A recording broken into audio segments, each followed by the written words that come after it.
Assalamualaikum warahmatullahi wabarakatuh. Perkenalkan nama saya Khairunisa dengan NPM 226210436 Pendidikan Bahasa dan Sastra Indonesia Universitas Islam Riau. Nah, pada video kali ini saya akan menjelaskan tentang reformasi guru. Untuk memenuhi amanat Undang-Undang Dasar 1945, dibuatlah Undang-Undang Nomor 20 Tahun 2003 tentang Sistem Pendidikan Nasional. Nah, dalam undang-undang ini terlihat usaha reformasi guru, seperti yang diungkapkan dalam pasal 39 ayat 2 yang mengakui pendidikan sebagai tenaga profesional. Nah, Presiden Susilo Bambang Yudhoyono kemudian memberikan dukungan dengan deklarasi guru sebagai bidang pekerjaan profesi pada tanggal 14 Desember 2004. Nah, adapun misi atau pengakuan kedudukan guru dan dosen adalah sebagai berikut.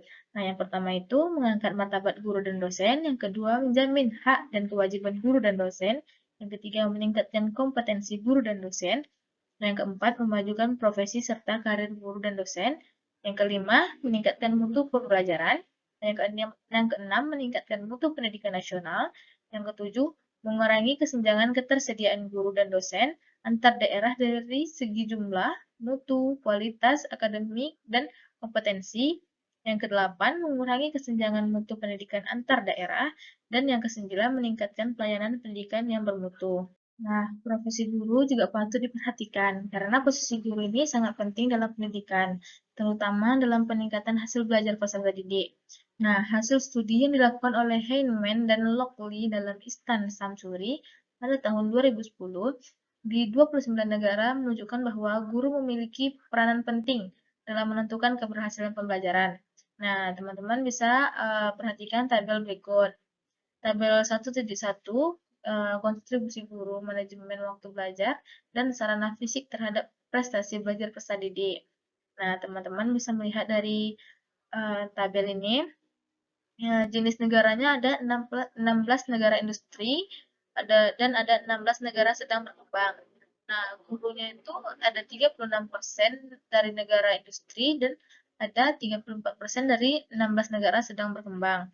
Manajemennya ada 23% dan ada 22%. Sedangkan waktu belajarnya dari 16 negara industri ada 22% dan dari negara sedang berkembang ada 18%.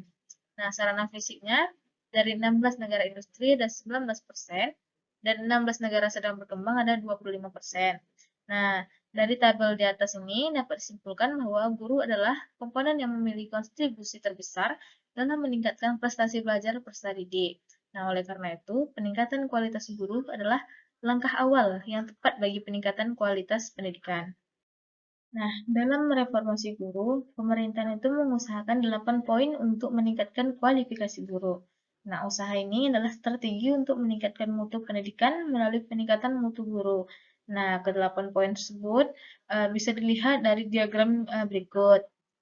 Nah, ini merupakan diagram reformasi guru. Yang pertama itu adalah peningkatan kualifikasi, yang kedua ada sertifikasi guru, yang ketiga peningkatan kompetensi, yang keempat pengembangan karir, yang kelima ada penghargaan dan perlindungan, yang keenam ada perencanaan kebutuhan guru, yang ketujuh ada penunjangan guru, dan yang terakhir adalah maslahat tambahan. Nah, reformasi guru ini tidak dapat dilakukan secara langsung, tetapi guru dilakukan tahap demi tahap. Adapun langkah-langkah yang dilakukan oleh pemerintah pada setiap tahunnya yaitu yang pertama pada tahun 2012, itu pemerintahan masih menerima calon pegawai negeri sipil atau CPNS, guru dari camatan S1 tanpa sertifikat pendidik. Yang kedua, penyelenggaraan program instansi nasional. Ketiga, penyelenggaraan pendidikan profesi guru berkelanjutan atau PPB. Selanjutnya pada tahun 2013, pemerintah itu masih menerima CPNS guru dengan tamatan S1 dan bersertifikasi pendidik. Kedua, penyelenggaraan pendidik profesi guru berkelanjutan atau PPB. Nah, yang tahun 2014, pemerintahan menerima CPNS guru dengan tamatan S1 dan bersertifikat pendidik. Yang selanjutnya, pendidikan profesi guru berkelanjutan atau PPB. Selanjutnya, yang terakhir pada tahun 2015, semua guru yang pertama itu berkualifikasi akademik S1 atau D4. Yang kedua memiliki kompetensi pedagogis, profesional, sosial, dan kependidikan. Yang ketiga bersertifikasi pendidik. Yang keempat mendapat pendidikan profesi guru berkelanjutan atau PPB. Dan yang kelima memperoleh maslahat tambahan. Nah, adapun reformasi guru yang pertama yaitu peningkatan kualifikasi guru. Nah, dasar hukum peningkatan kualifikasi guru ialah Undang-Undang Sistem Pendidikan Nasional dan Undang-Undang Guru dan Dosen. Undang-Undang Sisdiknas pasal 42 ayat 1 menyebutkan bahwa pendidikan harus memiliki kualifikasi minimum dan sertifikasi sesuai dengan jenjang kewenangan mengajar, sehat jasmani dan rohani, serta memiliki kemampuan untuk mewujudkan tujuan pendidikan nasional. Nah, Undang-Undang Guru dan Dosen dalam pasal 8 menyebutkan bahwa guru wajib memiliki kualifikasi akademik, kompetensi, sertifikat pendidik, sehat jasmani dan rohani, serta memiliki kemampuan untuk mewujudkan tujuan pendidikan nasional. Dalam hal jabatan, ada beberapa prinsip yang harus diperhatikan oleh guru. Nah, untuk memenuhi program sarjana atau diploma 4, guru tersebut harus memenuhi syarat atau prinsip yang ditentukan. Yang pertama itu tidak meninggalkan tugas kesehariannya. Yang kedua, berorientasi kepada mutu. Yang ketiga, menghargai pelatihan, prestasi akademik, dan pengalaman mengajar serta prestasi tertentu. Nah, peningkatan kualifikasi ini dilakukan melalui jalur formal, yaitu melalui pendidikan konvensional, pendidikan dalam universitas terbuka, pendidikan jarak jauh atau pendekatan ICT, dan pendidikan jarak jauh pola PKG. Nah, selanjutnya reformasi guru yang kedua yaitu sertifikasi guru. Nah, sertifikasi guru adalah proses perolehan sertifikat pendidik bagi guru. Nah, berdasarkan Permendiknas nomor 11 tahun 2011, sertifikasi dilakukan melalui penilaian portofolio, pendidikan dan latihan profesi guru, pemberian sertifikat pendidik secara langsung, atau pendidikan profesi guru. Nah, bagi calon guru, sertifikat pendidik diperoleh melalui jalur pendidikan profesi guru. Sedangkan bagi guru dalam jabatan, sertifikat pendidik diperoleh melalui jalur portofolio, pendidikan dan latihan profesi guru atau PLPG, atau pemberian secara langsung. Sertifikat guru baik prajabatan maupun dalam jabatan dapat digambarkan dalam skema berikut. Nah, skema alur sertifikasi guru dalam jabatan bisa dilihat dari gambar berikut. Nah, alur sertifikasi guru dalam jabatan yang disajikan melalui gambar di atas adalah sebagai berikut. Yang pertama, guru dalam jabatan yang memenuhi persyaratan sebagai peserta sertifikasi guru pertama kali harus melakukan penilaian terhadap kesiapan dirinya dalam mengikuti uji kompetensi melalui penilaian portofolio untuk mendapatkan sertifikasi pendidik. Nah, kesiapan yang dimaksud yaitu yang pertama, kesediaan dan kelengkapan dokumen portofolio yang dimilikinya. Yang kedua, telah melakukan penilaian sendiri terhadap dokumen portofolio yang dimilikinya. Dan yang ketiga, memiliki kesiapan diri untuk mengikuti tes awal. Nah, selanjutnya yang kedua, berdasarkan hasil penilaian dari tes tersebut, kemudian guru melakukan pemilihan pola sertifikasi guru. Nah, pemilihan polanya itu seperti pola PSPL, pola PF, dan pola PLPG. Nah, selanjutnya yang ketiga, peserta yang telah siap mengikuti pola PSPL mengumpulkan dokumen yang berupa fotokopi ijazah, surat tugas atau surat izin belajar, surat keputusan pangkat atau golongan terakhir, surat keputusan tugas mengajar, dan surat rekomendasi sebagai peserta sertifikasi pola PSPL dari Dinas Pendidikan. Nah, kemudian dokumen tersebut untuk diverifikasi oleh asesor rayon atau PTK sebagai persyaratan untuk menerima sertifikasi pendidik secara langsung. Nah, apabila dokumen yang dikumpulkan dinyatakan memenuhi persyaratan atau MP, peserta dinyatakan lulus sertifikasi guru dan menerima sertifikasi pendidik. Sebaliknya, apabila tidak memenuhi persyaratan atau TMP, secara otoritas menjadi peserta PLPG. Nah, selanjutnya, yang keempat, peserta yang siap memiliki pola PF mengikuti prosedur sebagai berikut. Yang pertama, prosedurnya yaitu peserta wajib mengikuti tes awal yang ditempatkan di pelaksanaan tes yang ditetapkan oleh KG atau ICT Center yang berupa soal tes yang disediakan oleh KSG melalui website KSG yang hanya dapat dibuka di ICT Center. Nah, kemudian peserta yang mencapai nilai atau skor tes sama dengan atau lebih tinggi dari batas kelulusan yang ditetapkan oleh KSG, maka peserta dinyatakan lulus mengikuti sertifikasi pola PF. Nah, peserta yang tidak lulus tes awal secara otoritas menjadi peserta sertifikasi pola PLPG. Selanjutnya, Peserta yang lulus tes awal mendapatkan bukti kelulusan dari ICT Center dan diberi waktu untuk menyusun portofolio. Nah, fotokopi bukti kelulusan tes awal dilampirkan dalam bundle portofolio. Nah, kemudian portofolio yang telah disusun oleh peserta sertifikasi diserahkan kepada Dinas Pendidikan Provinsi atau Kabupaten atau Kota dan diteruskan kepada Rayon LPTK untuk dinilai oleh asesor. Nah, kemudian yang kelima, peserta yang mengikuti PLPG adalah peserta yang melakukan memilih pola PLPG. Nah, kemudian memilih pola PF tetapi tidak lulus tes awal, tidak lulus penilaian PF atau tidak lulus sertifikasi berkas PF, dan yang terakhir berstatus TMP pada pola PSPL. Nah, waktu pelaksanaan PLPG diteruskan oleh Rayon LPTK sesuai ketentuan yang tentunya dalam rambu-rambu penyelenggaraan pendidik dan latihan profesi guru.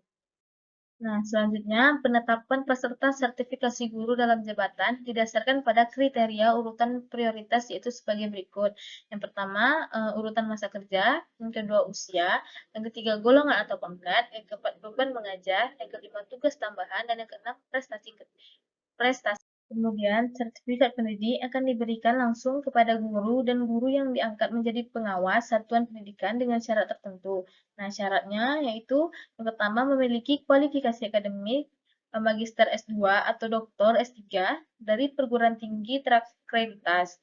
Nah, dalam bidang kependidikan atau bidang studi yang relevan dengan mata pelajaran atau rumpun mata pelajaran yang diampunya. Atau guru kelas dan guru konselor dengan golongan sekurang-kurangnya 4B atau yang memenuhi angka kreditas kumulatif serta dengan golongan 4B. Nah, kemudian golongan serendah-rendahnya 4C atau yang memenuhi angka kumulatif setara dengan golongan 4C. Nah, berdasarkan buku pedoman penetapan peserta sertifikasi guru tahun 2011, sedikitnya ada 5 prinsip yang harus diperhatikan terkait dengan pelaksanaan sertifikasi guru. Nah, 5 prinsip tersebut yaitu yang pertama, dilaksanakan secara objektif atau transparan dan akuntabel. Yang kedua, berorientasi pada peningkatan mutu pendidikan nasional melalui peningkatan kompetensi dan kesejahteraan guru. Yang ketiga, dilaksanakan sesuai dengan peraturan dan perundang-undangan. Yang keempat, dilaksanakan secara terencana dan sistematis. Dan yang kelima, umpan peserta sertifikasi guru ditetapkan oleh pemerintahan. Nah, sertifikasi yang diberlakukan pada guru dapat memberikan manfaat baik material maupun non-material untuk guru itu sendiri. Nah, manfaatnya yang pertama, guru dapat meningkatkan kecakapan mengajarnya sehingga proses pembelajaran menjadi lebih berkualitas. Yang kedua, guru dapat meningkatkan pengetahuannya sehingga berdampak pada peserta didik. Yang ketiga, peningkatan 2 kali lipat gaji dasar sehingga kesejahteraan guru meningkat. Yang keempat, tambahan tunjangan fungsional sekitar 10% gaji dasar. Yang kelima, tunjangan wilayah khusus atau yang berarti 3 kali lipat gaji dasar. Nah, reformasi guru yang selanjutnya yaitu peningkatan kompetensi. Peningkatan kompetensi guru dilakukan melalui pendidikan profesi guru berkelanjutan. Peningkatan profesi secara berkelanjutan atau continuous improvement mutlak diperlakukan sebagai upaya penyesuaian dengan dinamika zaman.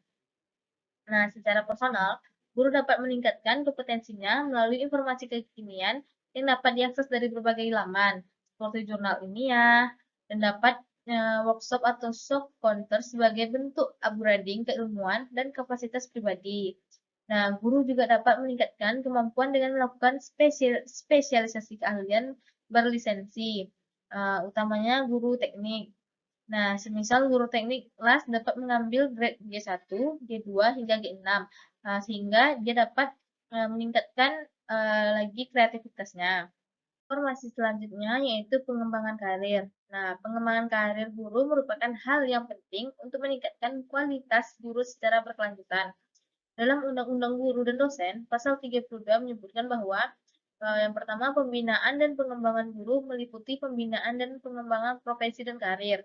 Yang kedua, pembinaan dan pengembangan profesi guru sebagai yang dimaksud pada ayat 1 meliputi kompetensi pedagogis, kompetensi kepribadian, kompetensi sosial, dan kompetensi profesional. Kemudian, pembinaan dan pengembangan profesi guru sebagaimana dimaksud pada ayat 1 dilakukan melalui jabatan fungsional. Yang keempat, pembinaan dan pengembangan karir guru sebagaimana maksud pada ayat 1 meliputi penugasan, kenaikan pangkat, dan promosi. Selanjutnya, penghargaan dan perlindungan. Penghargaan bagi guru merupakan pengakuan atas prestasi yang dicapai maupun pengabdian serta dedikasi luar biasa yang telah dilaksanakannya. Nah, bentuk penghargaan untuk guru bermacam-macam. Dapat berbentuk tanda jasa, kenaikan pangkat, istimewa atau jabatan, uang atau barang, piagam, atau bentuk penghargaan lainnya.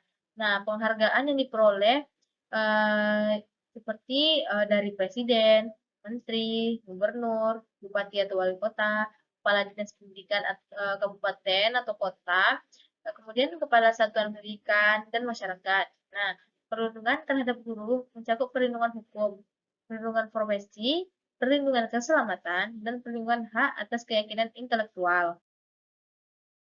Kemudian tujuan penghargaan yang diberikan kepada guru yaitu yang pertama mengangkat harkat dan martabat guru atas dedikasi, prestasi, dan penghargaan profesionalitasnya sebagai pendidik bangsa yang dihormati dan dihargai oleh masyarakat, pemerintah, dan seluruh lapisan rakyat Indonesia.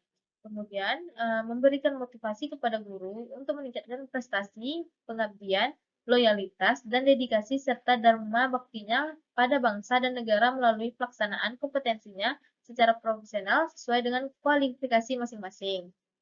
Reformasi yang selanjutnya yaitu perencanaan kebutuhan akan guru. Nah, kebutuhan akan guru pada 2010 sangat besar, yaitu sejumlah 461.195 orang. Hal ini terutama untuk menutupi kebutuhan akan guru kelas sebesar 159.307 orang. Nah, kebutuhan mendesak lainnya untuk mata pelajaran muatan lokal atau MULOK berjumlah 87.144 orang. Nah, bimbingan konseling berjumlah 44.916 orang, pendidikan jasmani dan kesehatan atau penjas berjumlah 31.437 orang, dan guru agama 24.511 orang, guru teknologi informatika dan komputer atau TIK berjumlah 22.747 orang, dan guru bahasa Inggris sebanyak 15.306 orang. Menurut analisis Dispropen Ditjen PMPTK, dari 2011 hingga 2014, kebutuhan akan guru rata-rata mencapai 70.000 guru di setiap tahunnya. Nah, untuk lebih jelasnya, berikut tabel kebutuhan akan guru secara nasional dari tahun 2010 sampai tahun 2014. Nah, kita bisa melihat dari tabel kebutuhan akan guru ini, pada tahun 2010, kebutuhan akan guru itu mencapai 461.195. Nah, pada tahun 2011, kebutuhan akan gurunya 56.982. Pada tahun 2012, 71.352. Pada tahun 2013, 75.685. Dan pada tahun 2014, kebutuhan akan guru yaitu 82.684. Nah, jadi total keseluruhan kebutuhan akan guru dari 2011 sampai 2014 berjumlah yaitu 747.894. Nah, reformasi guru yang selanjutnya yaitu tunjangan guru. Selain gaji pokok, guru juga akan diberikan beberapa macam tunjangan. Nah, tunjangan-tunjangan yang dimaksud ialah tunjangan yang melekat pada gaji, tunjangan profesional, tunjangan fungsional, dan tunjangan khusus. Nah, tunjangan yang melekat pada gaji ini adalah tambahan penghasilan sebagai komponen kesejahteraan yang ditentukan berdasarkan jumlah tanggungan keluarga, misalnya jumlah anak, jumlah istri, dan menjadi tanggungan guru. Guru PNS dan guru swasta yang telah memiliki sertifikat pendidik akan diberikan tunjangan profesi setara dengan gaji pokok. Nah, persyaratan untuk mendapatkan tunjangan profesi ini berdasarkan PP nomor 74 ialah sebagai berikut. Persyaratannya yang pertama, memiliki satu atau lebih sertifikat pendidik yang telah diberi satu nomor registrasi guru oleh departemen. Kemudian, memenuhi beban kerja sebagai guru. Yang ketiga, mengajar mata pelajaran atau kelas serta satuan pendidikan yang sesuai dengan peruntukan sertifikat pendidik yang dimilikinya. Yang keempat, terdaftar dalam departemen sebagai guru tetap. Yang kelima, berusia paling tinggi 60 tahun. Yang keenam, tidak terikat sebagai tenaga tetap pada instansi selain satuan pendidikan tempat bertugas. Nah, guru yang diangkat dalam jabatan pengawas satuan pendidikan tetap diberikan tunjangan profesi guru apabila yang bersangkutan tetap melaksanakan tugas sebagai pendidik. Yang pertama itu seperti berpengalaman sebagai guru sekurang-kurangnya 8 tahun atau kepala sekolah sekurang-kurangnya 4 tahun. Yang kedua, memenuhi persyaratan akademik sebagai guru sesuai dengan peraturan perundang-undangan. Yang ketiga, memiliki sertifikat pendidik. Dan yang keempat, melakukan tugas pembimbingan dan pelatihan profesional guru dan tugas pengawasan. Nah, reformasi yang selanjutnya yaitu maslahat tambahan. Maslahat tambahan ini ialah tambahan kesejahteraan guru yang diperoleh oleh dasar profesi guru dengan prinsip penghargaan. Nah, berdasarkan PP nomor 74 tahun 2008 tentang guru pada pasal 24 ayat 3 menyebutkan bahwa prestasi guru dapat berupa yang pertama menghasilkan peserta didik yang berprestasi di bidang akademik dan non-akademik. Nah, yang kedua, menjadi pengarang atau penyusun buku teks atau buku ajar yang dinyatakan layak ajar oleh materi. Yang ketiga, menghasilkan investasi dan inovasi pembelajaran yang diakui oleh pemerintah.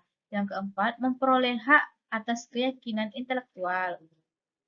Yang kelima, memperoleh penghargaan di bidang ilmu pengetahuan, teknologi seni, budaya, dan atau olahraga. Yang keenam, menghasilkan karya tulis yang diterbitkan di jurnal ilmiah yang terakreditasi dan diakui oleh pemerintah. Dan yang terakhir, menjalankan tugas dan kewajiban sebagai guru dengan dedikasi yang baik. Nah, masalah tambahan dapat berupa tunjangan pendidikan, asuransi pendidikan, beasiswa, atau penghargaan bagi guru. Selain itu, masalah tambahan juga dapat berupa kemudahan memperoleh pendidikan bagi putra atau putri guru, pelayanan kesehatan, atau bentuk kesejahteraan lain. Nah, bagi guru yang ingin memperoleh maslahat tambahan, harus memenuhi persyaratan sebagai berikut. Nah, persyaratannya yaitu yang pertama, memiliki satu atau lebih sertifikat pendidik yang telah diberikan satu nomor registrasi guru oleh departemen. Yang kedua, memenuhi beban kerja sebagai guru. Ketiga, mengajar mata pelajaran atau kelas serta satuan pendidikan yang sesuai dengan bidang yang diampunya.